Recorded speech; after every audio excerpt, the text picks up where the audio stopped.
In the rolling hills of Kentucky, where morning mist still clings to forgotten meadows, stands the crumbling remains of what was once Pleasant Hill, a Shaker community that vanished overnight in 1834. Over 300 souls simply disappeared, without a trace, leaving behind only empty buildings and a silence so profound that locals still refuse to walk those grounds after dark. For nearly 2 centuries, the state of Kentucky has kept the official record sealed, buried in archives that few are brave enough to examine.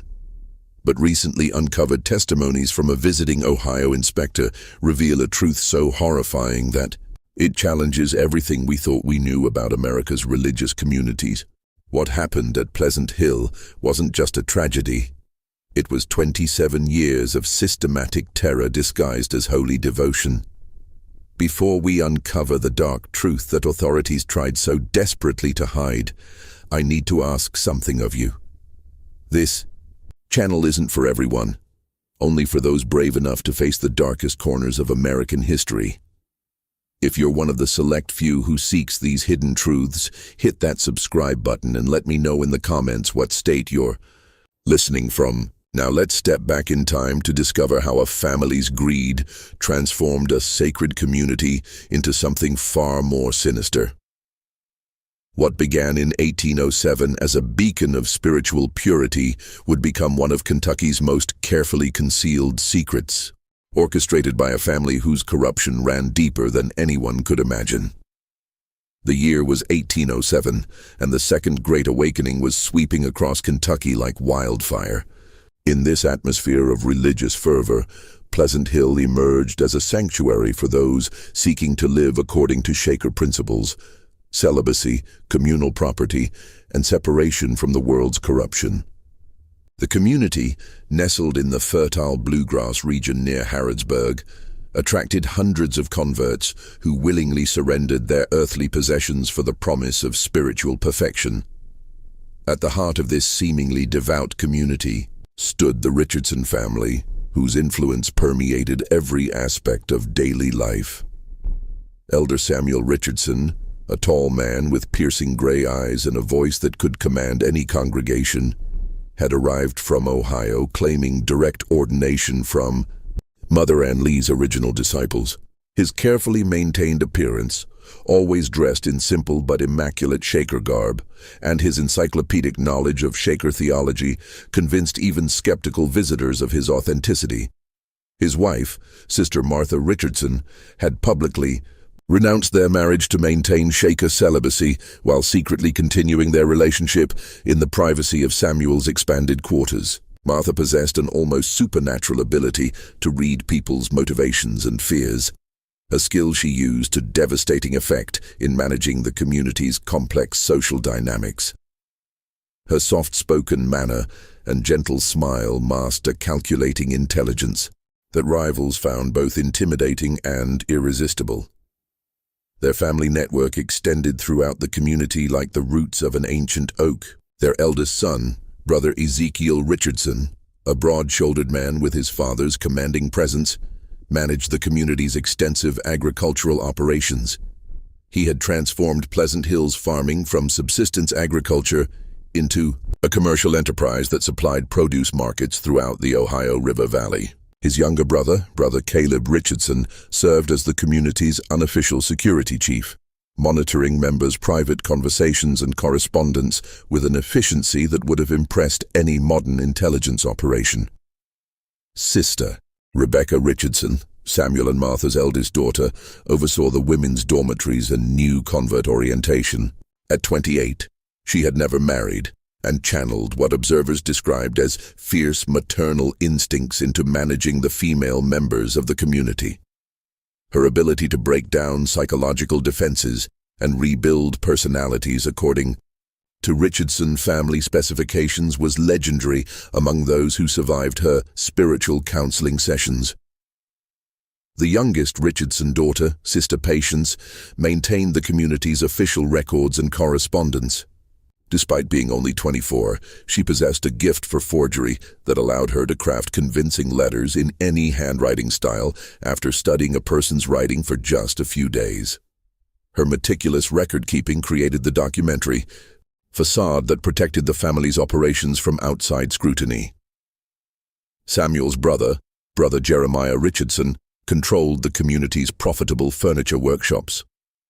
A master craftsman who had learned woodworking before the family's corruption began, Jeremiah maintained the quality standards that made Pleasant Hill furniture sought after throughout Kentucky and beyond. His workshops employed nearly 50 community members in what appeared to be dignified craftsmanship, but functioned more like a forced labor operation.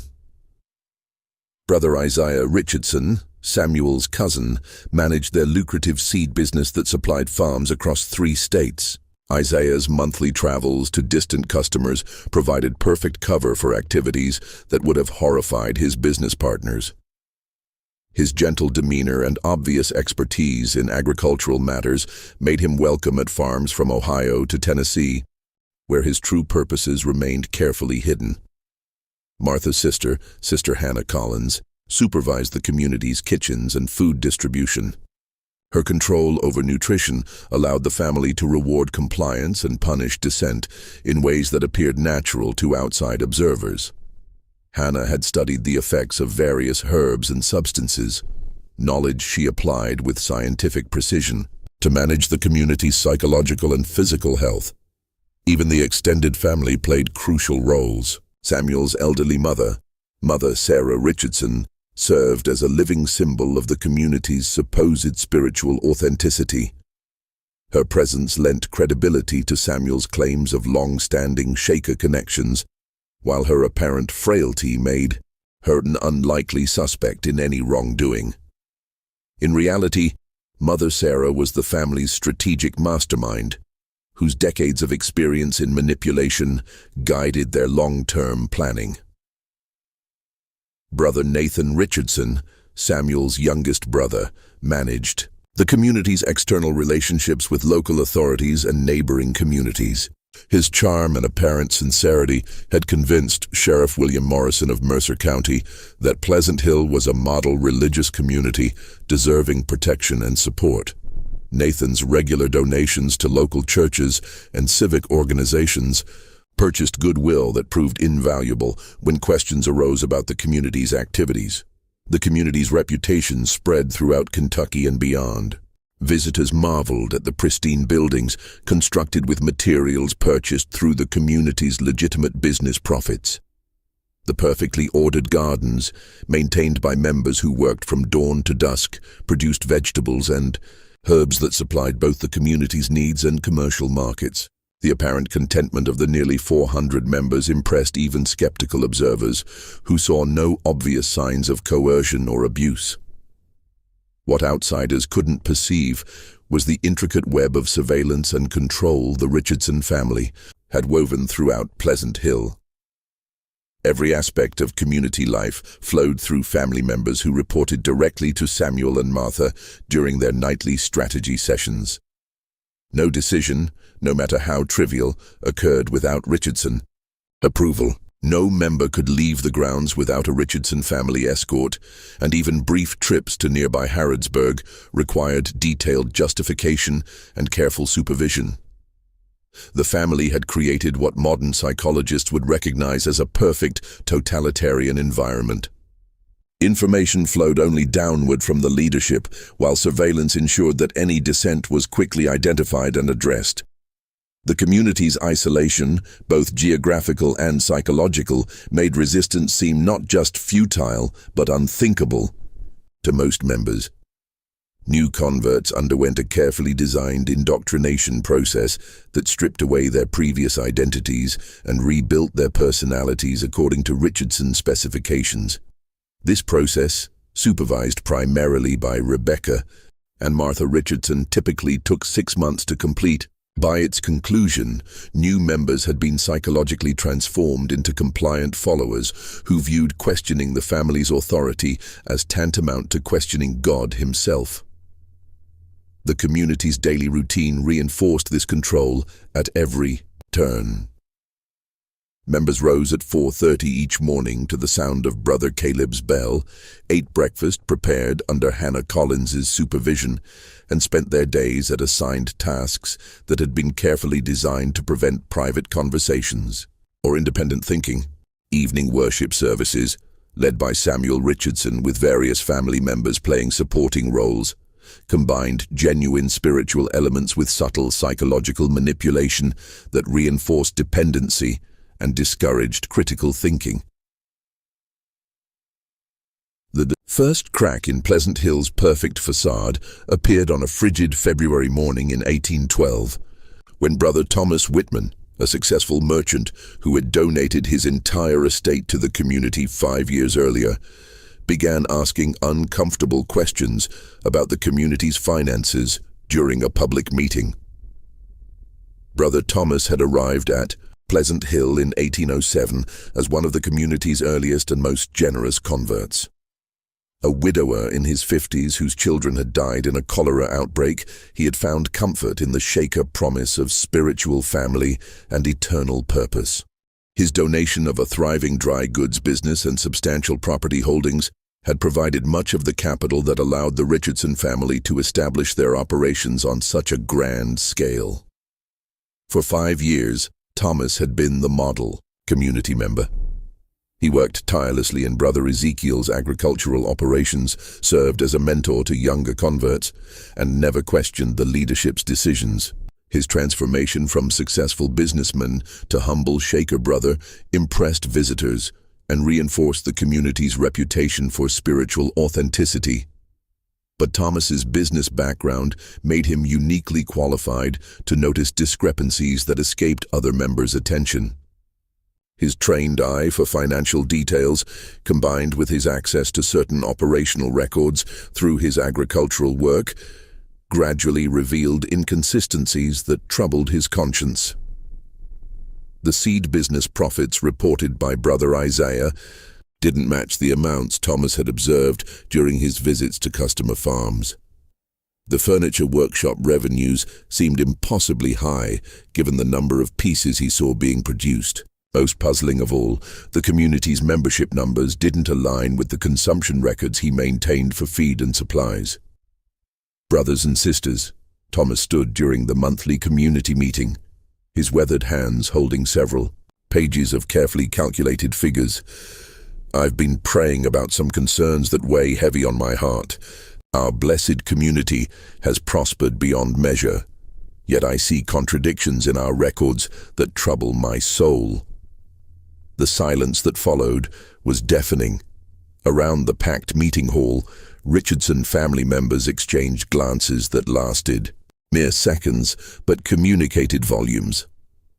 Samuel Richardson's face remained serene, his hands folded peacefully in his lap, but those who knew him well noticed the subtle tightening around his eyes. Sister Martha's gentle smile never wavered, yet her knuckles whitened as she gripped her prayer book with increasing pressure.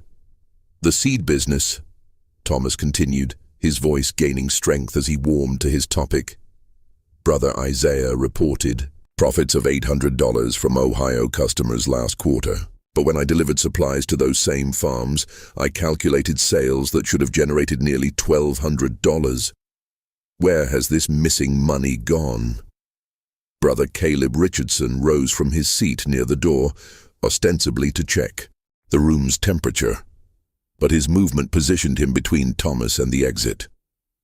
Sister Rebecca's eyes never left Thomas's face, cataloging every expression and gesture for later analysis. Around the room, other Richardson family members made subtle adjustments to their positions, creating an almost imperceptible web of surveillance and control. Furthermore, Thomas pressed on, apparently oblivious to the dangerous territory he was entering. Our membership rolls show 400 souls, yet our food consumption suggests we're feeding barely 250. Brother Jeremiah's furniture workshops claim to employ 50 members, but I count only 37 who regularly report for that duty. These numbers don't reconcile, and as stewards of God's bounty, shouldn't we demand accuracy in our accounting? The response came not from Samuel, but from Mother Sarah Richardson. whose elderly voice carried surprising authority across the silent hall. "Brother Thomas," she said, her tone mixing gentle correction with unmistakable warning, "your concerns show a heart still attached to worldly thinking. In our blessed community, we trust that our leaders, guided by divine wisdom, manage all temporal matters for our spiritual benefit. Perhaps you need time for prayer and reflection to overcome these doubts that trouble your faith." Samuel Richardson nodded gravely, his expression radiating paternal concern for a wayward child. "Brother Thomas, your dedication to our community's welfare touches my heart deeply, but perhaps your mind has been clouded by memories of your former worldly life. Sister Hannah, would you prepare Brother Thomas some of your special chamomile tea? I believe he needs rest and reflection to clear his thoughts of these troubling concerns." The meeting continued for another hour, but Thomas Whitman's questions had fundamentally altered the atmosphere. Other members avoided eye contact with him, suddenly finding urgent reasons to examine their prayer books or adjust their clothing. The Richardson family's responses to subsequent business items carried an underlying tension that hadn't existed before Thomas's intervention. That evening, Thomas was found dead in his dormitory bed by Sister Rebecca, who discovered the body during her routine evening inspection of the men's quarters. Her tearful announcement to the gathered community painted a picture of peaceful transition. Brother Thomas passed gently in his sleep, called home by the Lord after confessing his sin of doubt during evening prayers. His last words were an apology for allowing worldly concerns to cloud his spiritual vision. The community accepted this explanation with the resigned faith they'd been conditioned to embrace. After all, questioning the leadership's account of events was tantamount to questioning God's will. Brother Thomas's funeral the following day became a lesson about the dangers of allowing business concerns to interfere with spiritual submission. But young Sister Mary Caldwell, who cleaned the dormitories each morning, noticed details that would haunt her for decades. When she entered Thomas's room to prepare it for cleaning, she was struck by the bitter almond smell that lingered despite the room's windows being open all night. Thomas's fingernails had turned a distinct blue color that she'd never seen on any corpse, including her own grandfather, who had died peacefully at home. Most disturbing of all, she discovered traces of white foam around Thomas's mouth that Sister Rebecca had carefully wiped away before calling for help. Mary watched in growing horror as Brother Caleb Richardson collected all of Thomas's personal papers, including the financial calculations that had started the crisis. These documents, along with Thomas's ledger books and correspondence, were burned in the communal fireplace that very night during what Samuel Richardson described as a cleansing ceremony to purge worldly attachments from our sacred space. The community's reaction revealed how thoroughly the Richardsons controlled information flow and emotional responses. Within hours of Thomas's death, Sister Martha was leading prayer circles where members confessed their own doubts and worldly thoughts, creating an atmosphere where questioning leadership became synonymous with spiritual failure. Brother Ezekiel organized intensive work details that kept potential questioners busy from dawn to dusk, leaving no time for private conversations or independent reflection. Brother Jeremiah led evening discussions about the dangers of challenging spiritual authority, using Thomas as a cautionary tale of what happened when faith wavered and worldly concerns corrupted pure hearts. These sessions, which became a regular feature of community life, served the dual purpose of preventing future dissent while identifying members whose responses suggested they might harbor similar doubts. The most chilling aspect of the community's response was how quickly Thomas Whitman's memory was systematically erased. His personal belongings were redistributed within days, his work assignments transferred to other members, and his name removed from community records except for a brief death notice. Within a month, it was as if Brother Thomas had never existed at all. his questions forgotten and his concerns dismissed as the ravings of a mind corrupted by worldly attachment. In the months following Thomas Whitman's death, a pattern began to emerge that would continue for over 2 decades, growing more sophisticated and ruthless with each iteration. Members who asked probing questions about finances, who expressed desire to visit family outside the community, or who showed signs of wanting to leave Pleasant Hill, began experiencing what the Richardsons termed spiritual crises requiring special intervention. Brother Jeremiah Richardson developed what became known as the retreat system for handling dissent. When someone questioned community practices or showed signs of independence, they would be assigned to special prayer and fasting retreats in isolated cabins scattered across the community's extensive property. These retreats, always supervised by various Richardson family members, were presented as opportunities for troubled souls to reconnect with divine purpose through solitude and meditation. The retreat cabins, constructed under Brother Jeremiah's direction in remote corners of the community's thousands of acres, were designed to appear rustic and spiritual while serving their true purpose as holding facilities. Each cabin contained a single room with basic furniture, heavy wooden shutters that could be barred from outside, and doors that locked only from the exterior. The cabin's isolated locations, connected to the main community only by narrow paths through dense woods, ensured that any sounds from within would never reach other members. Brother Caleb Richardson managed the logistics of identifying retreat candidates. His network of informants throughout the community reported private conversations, observed relationships, and monitored correspondence for signs of disloyalty or independent thinking. His methods were so subtle that most members never realized they were being watched, attributing chance encounters with Caleb to coincidence rather than systematic surveillance.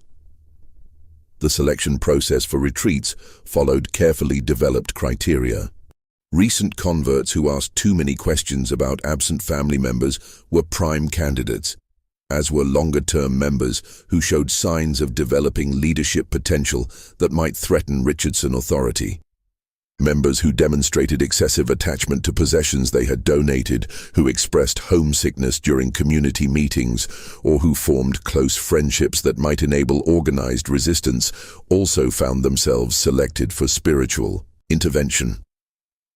Sister Hannah Collins managed the community's correspondence with remarkable sophistication, ensuring that worried family members received carefully crafted letters explaining their loved ones' sudden departures or deaths. Her penmanship was flawless, and she had studied each member's writing style with scientific precision, enabling her to forge convincing final letters that would satisfy distant relatives for years to come. Hannah's forgery operation required extensive preparation and planning. She maintained detailed files on each community member's background, including samples of their handwriting, information about distant relatives, and knowledge of their pre-conversion lives that could be referenced in false correspondence. When someone was selected for elimination, Hannah would prepare multiple letters to be sent over several months, creating the illusion of an ongoing correspondence that gradually explained the person's absence. Parents in Ohio received touching notes from children they would never see again, describing spiritual revelations that called them to missionary work in untamed Western territories. Siblings in Pennsylvania got detailed accounts of peaceful deaths following brief illnesses, complete with descriptions of final words and burial ceremonies that never occurred. The letters were masterpieces of emotional manipulation, designed to provide closure while discouraging further inquiry. Brother Isaiah Richardson's seed business provided perfect cover for disposing of evidence and maintaining the community's external relationships. His monthly trips to distant farms offered opportunities to bury bodies in remote locations across Kentucky, Ohio, and Tennessee, while simultaneously conducting legitimate business that reinforced his reputation as a trustworthy merchant and devout Shaker brother. Isaiah's routes were carefully planned to serve multiple purposes. His legitimate customers provided alibis for his presence in distant locations, while his knowledge of remote farm properties gained through years of business. Relationships enabled him to identify burial sites that would never be discovered. He developed relationships with isolated farmers who welcomed his visits and never questioned his occasional requests to camp overnight on their property during bad weather. The disposal process was methodical and efficient. Bodies were transported in specially modified seed wagons that appeared to contain normal agricultural supplies, but included hidden compartments designed for their grisly cargo. Isaiah's reputation for punctuality and reliability meant that his overnight absences during trips were never questioned by customers who assumed he was maintaining his demanding schedule. Local authorities, when they occasionally inquired about missing persons, were shown immaculate records maintained by Sister Patience Richardson. Her documentation system was a marvel of bureaucratic deception, demonstrating through carefully crafted paperwork that individuals had left voluntarily for other communities or had died of natural causes with proper burial in the community cemetery. Patience's record-keeping extended far beyond simple membership logs. She maintained detailed medical histories that could explain sudden deaths from natural causes, travel documentation that supported claims about members departing for distant communities, and correspondence files that included both genuine letters and Hannah's forgeries. Her organizational skills ensured that any official inquiry could be answered with convincing documentation that withstood casual scrutiny. The psychological control the Richardson family maintained was perhaps more chilling than their physical crimes.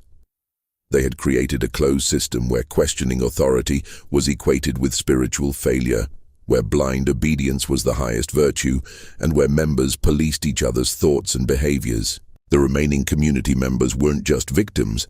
They had been transformed into unwitting accomplices in their own oppression.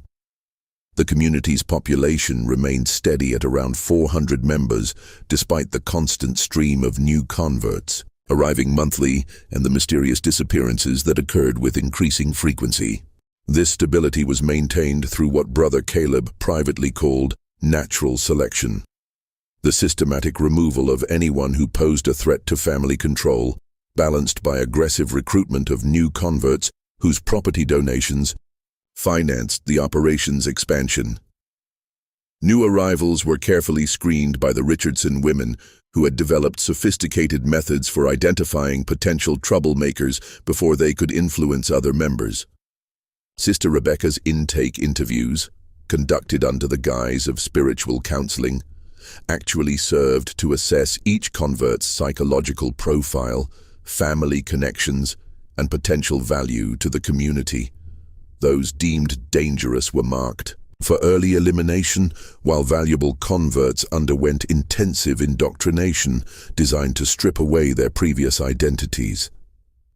The indoctrination process, refined over years of practice, combined genuine spiritual elements with systematic, psychological abuse that created trauma bonds between victims and their abusers. New converts were isolated from contact with the outside world while being subjected to alternating periods of intense attention and deliberate neglect that broke down their psychological defenses and made them desperate for approval from community leaders. By 1825, Pleasant Hill operated like a well-oiled machine of exploitation, its various components working together with mechanical precision that would have impressed any efficiency expert. The Richardson family had refined their methods over 18 years of practice, transforming what had begun as opportunistic crimes into a sophisticated criminal enterprise that generated enormous profits while maintaining an impeccable public reputation. The family's division of labor had evolved into a complex organizational structure that maximized efficiency while minimizing risk. Samuel Richardson maintained his role as spiritual leader and public face of the community, delivering inspiring sermons that drew new converts regularly while keeping existing members focused on heavenly rewards rather than earthly concerns. His charismatic presence had become legendary throughout Kentucky's religious communities, with ministers from other denominations frequently citing Pleasant Hill as an example of successful Christian living. Martha Richardson had developed what amounted to a science of psychological manipulation, studying each community member with the intensity of a naturalist observing specimens. Her methods for breaking down individual resistance and rebuilding personalities according to family specifications had become so refined that the process typically took only 3 to 4 months to complete. She maintained detailed psychological profiles on every member, updating them regularly based on observations from her network of female relatives and informants. The community's expansion had enabled more sophisticated criminal operations that generated multiple revenue streams. Brother Ezekiel Richardson's agricultural operations now supplied produce to markets in Louisville, Lexington, and Cincinnati, generating enormous profits that never appeared in the books shown to members. His workforce of unpaid community members, maintained through psychological coercion rather than physical restraint, provided labor costs that made Pleasant Hill farms impossibly profitable compared to conventional operations. Brother Jeremiah Richardson's furniture workshops had similarly expanded, producing pieces that were sold throughout the Ohio River Valley and marketed as authentic Shaker craftsmanship. The quality remained high because Jeremiah genuinely understood woodworking, but the labor was essentially slavery disguised as religious devotion. His workers put in 12 to 14-hour days, producing furniture that sold for premium prices, with profits flowing entirely to the Richardson family's private accounts. The most insidious development was how the family had begun selling community members to buyers who operated plantations and industrial facilities throughout the South and Midwest. This human trafficking operation, coordinated primarily by Brother Isaiah during his seed business travels, provided the highest profit margins of any family enterprise while explaining the mysterious disappearances that might otherwise have attracted unwanted attention. The selection process for trafficking victims followed coldly calculated criteria. Younger members with valuable skills but dangerous independent tendencies were prime candidates, as were individuals whose family connections made their continued presence at Pleasant Hill potentially problematic. The buyers, who believed they were purchasing indentured servants rather than free citizens, paid substantial sums for workers who came with fabricated documentation proving their voluntary servitude. Sister Rebecca Richardson had become the family's specialist in breaking down new converts and identifying those suitable for different faiths. Her psychological assessment process, disguised as spiritual counseling, enabled her to categorize newcomers into groups: valuable long-term assets who would remain at Pleasant Hill, potential trafficking victims who could be sold for profit, and dangerous individuals who needed immediate elimination. Rebecca's methods combined genuine spiritual guidance with systematic abuse that created powerful trauma bonds between victims and their abusers. She had studied the conversion experiences of legitimate Shaker communities, then perverted these techniques to serve the family's criminal purposes. Her sessions left converts psychologically dependent on her approval while stripping away their connections to previous identities and relationships. The community's isolation had become both geographical and psychological, with members existing in a closed information environment where the Richardson family controlled every source of knowledge and interpretation. Located on thousands of acres of family-controlled land, members rarely encountered outsiders except during carefully supervised visits to nearby towns. Even these excursions were managed by Richardson family members who monitored all interactions and reported any conversations that suggested disloyalty. The family had cultivated extensive relationships with local authorities that provided protection from official scrutiny. Sheriff William Morrison of Mercer County had become essentially a paid ally, receiving regular donations to his campaign funds and personal accounts in exchange for his assumption that Pleasant Hill was a model religious community deserving protection rather than investigation. These relationships extended throughout the region's power structure. Brother Nathan Richardson's charm offensive had won allies among local merchants, politicians, and religious leaders who viewed Pleasant Hill as a valuable economic and spiritual asset to their communities. The community's legitimate business operations provided substantial tax revenue and employment opportunities that made local officials reluctant to investigate rumors or complaints. The psychological control mechanisms had evolved to include elaborate rituals and ceremonies that reinforced member dependency while identifying potential dissidents. Samuel Richardson's worship services combined authentic Shaker elements with subtle psychological manipulation that created altered states of consciousness where critical thinking became impossible.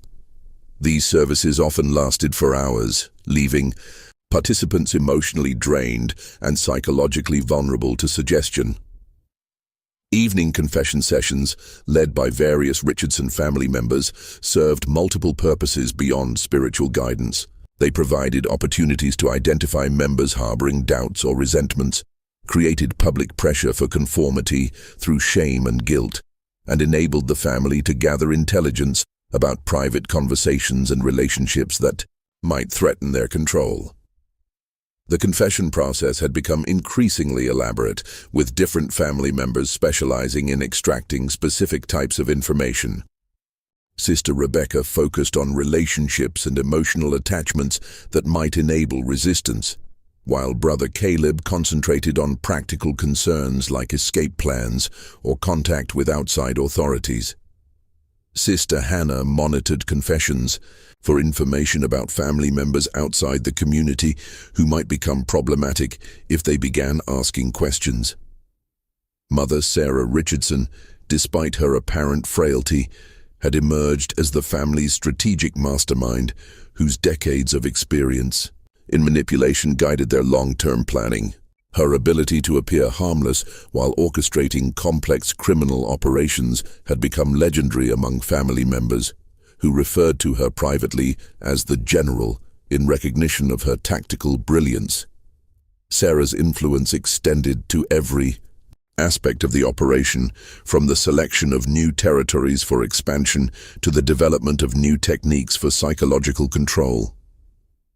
Her understanding of human nature, gained through 70 years of observing and manipulating others, enabled her to predict how individuals would respond to various pressures and rewards. Her strategic vision had transformed the family's criminal enterprise from opportunistic theft into a sustainable business model that could theoretically continue indefinitely. The expansion of their operations had required increasingly sophisticated methods for maintaining security and preventing exposure. The family had developed elaborate communication systems that enabled coordination across their various enterprises while minimizing the risk of interception by hostile parties. They used coded language in their correspondence, maintained separate financial accounts for different operations, and created false identities that could be used if rapid escape became necessary. The beginning of the end for the Richardson family's 27-year reign of terror came from an unexpected source. Their own success had attracted attention from the legitimate Shaker leadership in Ohio. In late 1833, the Ohio Union of Shaker Communities decided to send Elder Joseph Meacham, one of their most experienced and respected leaders, to evaluate Pleasant Hill for potential inclusion in their formal alliance of authenticated Shaker settlements. Elder Meacham was not the typical visitor the Richardsons were accustomed to managing. A genuine disciple of Mother Ann Lee's teachings who had spent 40 years in Shaker communities across New York, Ohio, and Pennsylvania, he possessed an intimate knowledge of proper Shaker practices, record-keeping, and community structure that made him nearly impossible to deceive. His mission was to verify that Pleasant Hill truly followed authentic Shaker principles before recommending them for official recognition and inclusion in the union's collective decision-making processes. The evaluation request had come after years of glowing reports about Pleasant Hill's spiritual achievements and economic success. The Ohio leadership had been impressed by accounts of the community's growth, their reputation for quality craftsmanship, and their apparent success in maintaining celibacy and communal property arrangements over more than 2 decades. The decision to send Meekum represented both an honor and a potentially devastating threat to the Richardson family's carefully constructed facade. Samuel Richardson initially welcomed the evaluation with apparent enthusiasm, confident that his family's carefully constructed facade would fool another religious leader.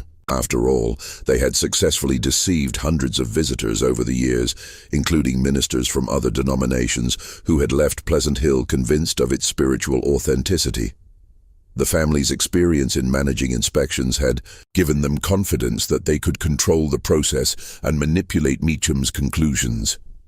But Meecham's first requests immediately raised alarm bells throughout the Richardson network.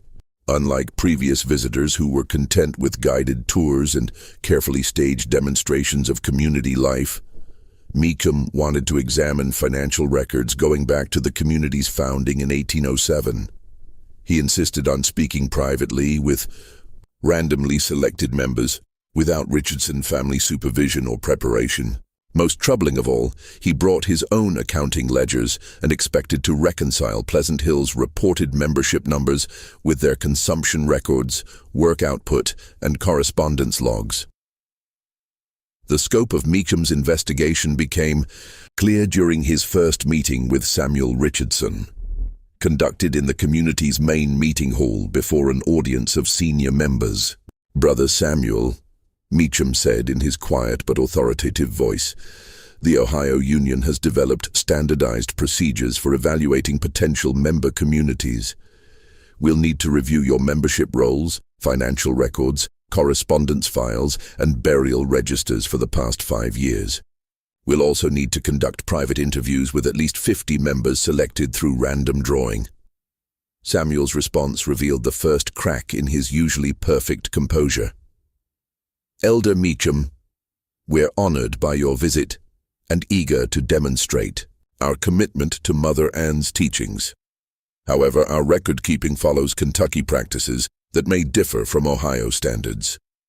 Perhaps we could arrange a more informal evaluation that better reflects our unique circumstances." Meecham's expression remained pleasant but firm. "I appreciate your regional considerations, Brother Samuel, but the union's standards apply equally to all communities regardless of location. Authentic Shaker practices are universal, not subject to regional variation.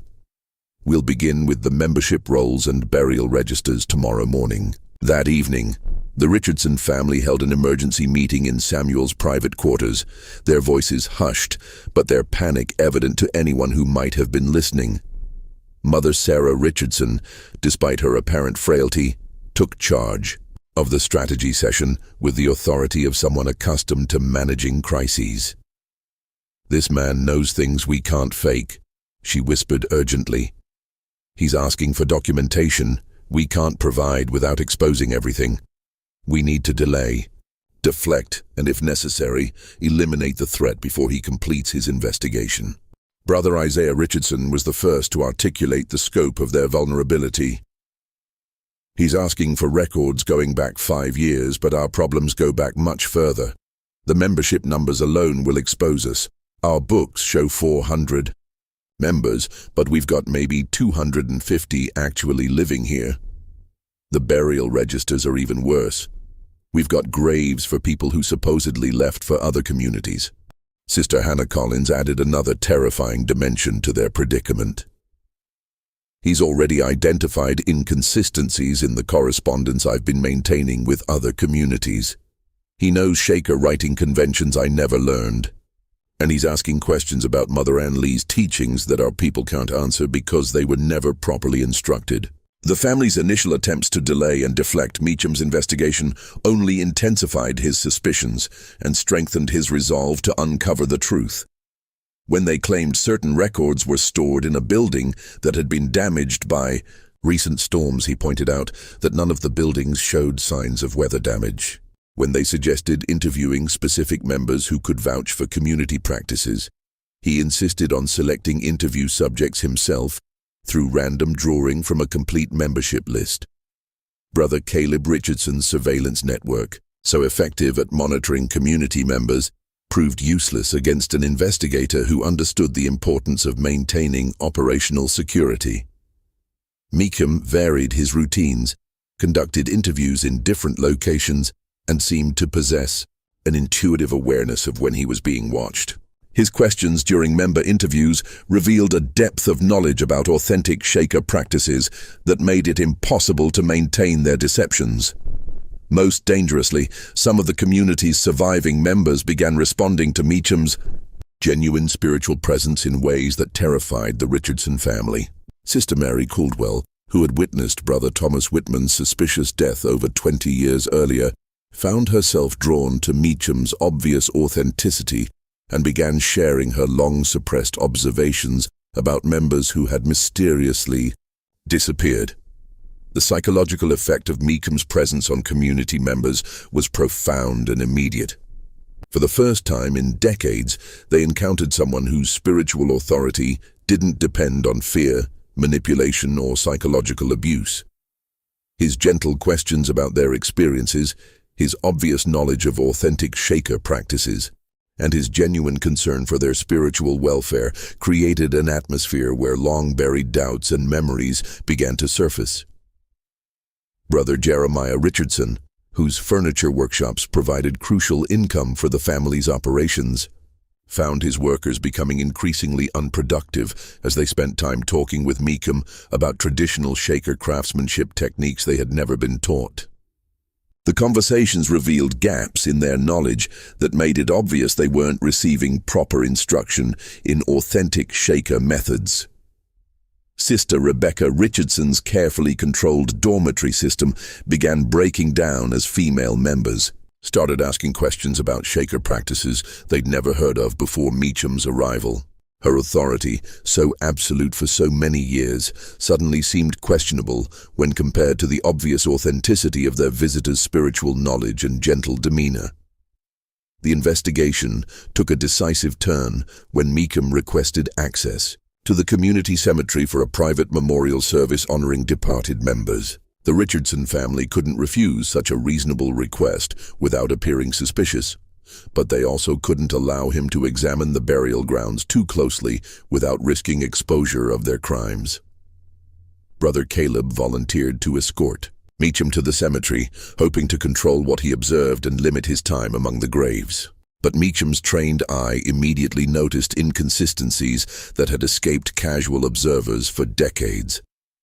The burial patterns didn't match the death dates in official records, and the condition of grave markers suggested many more interments than the documented deaths could account for. "Brother Caleb," Meecham said quietly as they stood among the headstones, "I notice some irregularities in your burial records. This grave marker indicates Brother William died in 1829, but your correspondence files show letters from him dated 1830. How do you explain this discrepancy?" Caleb's response revealed the desperation that was beginning to infect the entire family. "Elder Meecham, perhaps there was an error in our record keeping. Our sister Patience maintains extensive files, but even the most careful record keeper can make mistakes when dealing with so many community members over so many years." Meecham's expression remained thoughtful but skeptical. "I understand that record keeping can be challenging, but Shaker communities traditionally maintain extremely accurate documentation of deaths and departures. The inconsistencies I'm observing suggest systematic problems rather than occasional errors."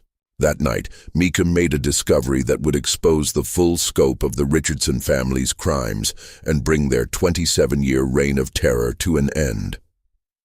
On the night of March 15th, 1834, Elder Meecham made a discovery that would expose the full scope of the Richardson family's 27-year reign of terror. Unable to sleep due to his growing suspicions about the discrepancies he had uncovered during 3 weeks of investigation, he decided to examine the community's cemetery by moonlight, hoping to reconcile burial records with actual grave sites, without Richardson family supervision. What he found was a graveyard that told 2 completely different stories. The official cemetery, maintained for visitors and official inspections, contained approximately 40 graves, with proper headstones dating from 1807 to 1834. The markers were well crafted, obviously expensive, and arranged in neat rows that suggested careful planning and maintenance. But Meacham's trained eye, sharpened by decades of experience managing authentic Shaker communities, noticed inconsistencies in the ground itself that revealed a far more sinister reality. Areas throughout the cemetery showed subtle depressions and variations in soil color that suggested many more burials than the headstones indicated. The earth in these unmarked sections had been disturbed and allowed to settle, forming barely perceptible indentations that would escape casual observation, but were obvious to someone who understood how burial grounds evolved over time. The vegetation patterns also revealed the truth. Certain areas supported different plant growth than others, indicating soil that had been repeatedly disturbed and replaced. More chilling still, when he examined the dated graves more carefully, Meacham realized that many of the supposed death dates corresponded exactly with his list of members who had allegedly left Pleasant Hill to found new communities or visit distant relatives. The timeline was impossible. How could someone die and be buried at Pleasant Hill on the same day they were reported to have departed for Ohio or Tennessee? His systematic examination of each grave marker revealed a pattern of deception so elaborate that it demonstrated years of careful planning. Members who had supposedly died of natural causes were buried next to those who had allegedly left for missionary work in distant territories. The dates formed a chronicle of systematic elimination that coincided perfectly with moments when the community faced potential exposure or internal resistance. Meacham's investigation was interrupted by Sister Mary Caldwell, who had been watching from her dormitory window and recognized an opportunity to finally reveal the truth she had carried for over 20 years. Moving silently through the darkness, she approached the cemetery with the desperate courage of someone who knew this might be her only chance to expose the horrors she had witnessed. "Elder Meacham," she whispered urgently as she approached his lantern-lit figure among the gravestones. "God has sent you to reveal the truth we've been too terrified to speak. What you're seeing here is only a small part of what the Richardson family has done to this community." In a conversation conducted in hushed tones among the silent graves, Mary revealed the horrifying truth she had carried in terrified silence for decades. "I've seen them bury people in the middle of the night," she said, her voice shaking with suppressed terror and long-awaited relief. "The Richardson family, they don't just control this community, they've been systematically murdering anyone who threatens their power or questions their authority." Mary's testimony, delivered in broken whispers as they crouched between headstones to avoid detection, painted a picture of systematic elimination that went far beyond occasional murders. To maintain control, the Richardson family had created what amounted to a death camp disguised as a religious community, where members who questioned finances, expressed homesickness, showed leadership potential, or simply knew too much about the family's activities, were methodically eliminated. "Sister Hannah Collins keeps poisons in the kitchen stores," Mary revealed, her words tumbling out with the urgency of someone finally able to speak truth after years of enforced silence. "I've seen her preparing special meals for people who are asking too many questions. Brother Thomas Whitman wasn't the first. He was just the first time I was brave enough to really look at what was happening." The scope of the family's criminal network became clear as Mary continued her desperate confession. "Brother Caleb Richardson knows which members plan to leave before they even tell anyone. He reads their private letters and listens at dormitory doors. He has a list of people he calls problems, and they disappear within days of being identified. And Brother Jeremiah," she continued, glancing nervously toward the main buildings to ensure they weren't being observed. "He's the one who disposes of the bodies. He has burial sites all across Kentucky, places where he buries people during his furniture delivery trips. I've seen him loading covered wagons at night and I've seen him return with empty wagons and dirt under his fingernails. The most horrifying revelation was the scope of the family's operations beyond simple murder.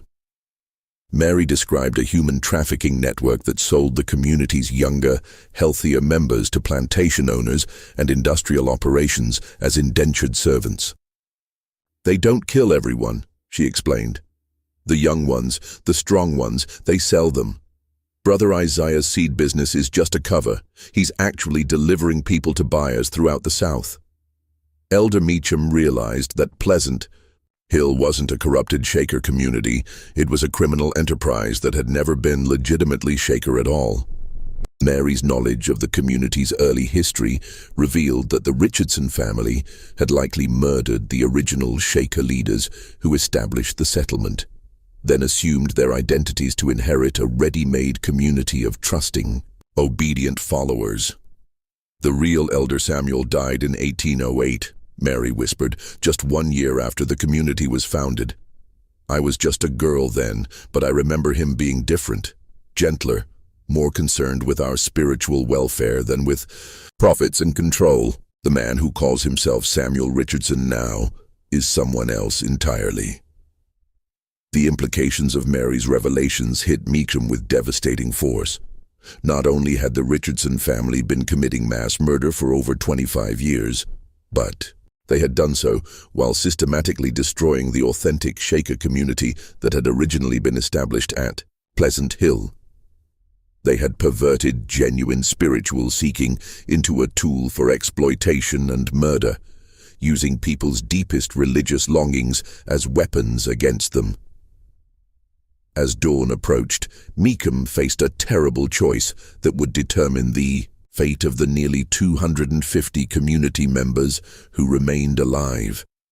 If he confronted the Richardson family directly with his knowledge, he would almost certainly become their next victim, and his death would eliminate the only outside witness to their crimes. But if he left Pleasant Hill to seek outside help, the family might eliminate all the remaining witnesses before authorities could intervene. The weight of nearly 300 lives lost, and the 250 souls still trapped in this nightmare pressed upon him as he knelt among the silent graves. Mary Caldwell waited beside him, her fate now linked to his decisions. Around them, the cemetery held its secrets in the pre-dawn darkness, bearing witness to decades of systematic murder disguised as religious devotion. Meacham's decision would determine whether the Richardson family's reign of terror continued, or whether justice would finally come to Pleasant Hill after 27 years of carefully concealed horror. Elder Meacham's decision to flee Pleasant Hill in the pre-dawn hours of March 16, 1834, carrying Mary Caldwell with him as a witness, set in motion the events that would finally bring justice to the Richardson family's victims. They rode through the night to Harrodsburg, where Meacham convinced Sheriff Morrison and a federal marshal to organize an immediate raid on the community, armed with Mary's detailed testimony and Meacham's documentation of the numerous discrepancies he had discovered. The federal authorities' involvement proved crucial, as it later emerged that Sheriff Morrison had been receiving regular payments from the Richardson family for his willful blindness to their activities. The federal marshal, Captain James Crawford, brought a detachment of 12 men and legal authority that superseded local jurisdiction, ensuring that the Richardson family couldn't use their network of corrupted officials to escape justice. What the authorities discovered upon their return to Pleasant Hill was a scene that haunts Kentucky law enforcement records to this day. The Richardson family, realizing their exposure was inevitable, had made a desperate decision to eliminate all witnesses and escape with whatever portable wealth they could carry. Of the 250 community members who had been alive when Meacham arrived 3 weeks earlier, only 37 were found still living when the raid commenced. The surviving members, discovered locked in basement storage rooms beneath the community's main buildings, told stories that revealed the true scope of the Richardson family's crimes over nearly 3 decades. They had been confined without food or water for 2 days, while the family debated whether to kill them all or select the most valuable for sale to distant buyers before fleeing Kentucky permanently. These survivors, chosen for their youth and physical capabilities rather than any mercy from their captors, represented the strongest evidence of the family's human trafficking operations. Several had been marked for sale to plantation owners in Mississippi and Alabama, with transportation arrangements already completed and payments received. Their testimony revealed a systematic operation that had sold hundreds of community members into slavery while maintaining the facade of voluntary departures for missionary work. The physical evidence discovered during the raid supported every horrific detail of the survivors' testimonies. Hidden burial sites were found throughout the community's extensive property, containing remains that showed signs of poisoning, strangulation, and blunt force trauma. The burial sites were methodically organized, with detailed maps found in Brother Jeremiah Richardson's workshop indicating the location of every hidden grave. Searchers discovered over 150 unmarked graves scattered across the community's thousands of acres, many containing multiple bodies that had been disposed of during the same time periods. The condition of the remains, combined with artifacts found in the graves, confirmed that the Richardson family had been systematically murdering community members since at least 1812, with the killing accelerating dramatically in recent years as their confidence in their methods grew. In the Richardson family's private quarters, investigators found detailed ledgers documenting their human trafficking operations with the precision of any legitimate business enterprise. The records included the names of buyers, the prices paid for individual community members, and detailed descriptions of the merchandise being sold. The trafficking operation had generated over $40,000 in profits over the past decade, far exceeding the income from their legitimate business activities. Perhaps most chilling was the discovery of Martha Richardson's personal journal, which revealed the psychological techniques the family had developed to maintain control over their victims. The journal, written over 15 years, documented systematic experiments in human manipulation that would have impressed modern psychologists with their sophistication and ruthlessness. Martha's writings showed no remorse for the hundreds of lives destroyed by her family's activities. Instead, they contained clinical observations about which methods proved most effective for different personality types, detailed analyses of how to break down psychological resistance, and strategic planning for expanding their operations to other states. Her entries revealed a woman who viewed other human beings as resources to be exploited rather than souls deserving of respect and compassion. The journal also contained detailed psychological profiles of every community member, updated regularly. Based on observations from her network of female relatives and informants, these profiles included assessments of each person's value as a worker, their potential for resistance, their usefulness as breeding stock for future generations of workers, and their suitability for various types of exploitation. The Richardson family's fate was swift and decisive, though their trial revealed details that shocked even experienced law enforcement officials. Samuel, Martha, and their 6 adult children were arrested and charged with multiple counts of murder, kidnapping, fraud, and human trafficking.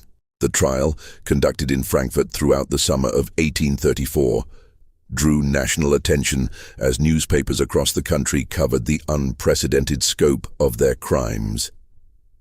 The testimony presented during the trial painted a picture of systematic evil that challenged contemporary understanding of human depravity. Witness after witness described decades of psychological torture, physical abuse, and systematic murder carried out with the efficiency of a business operation.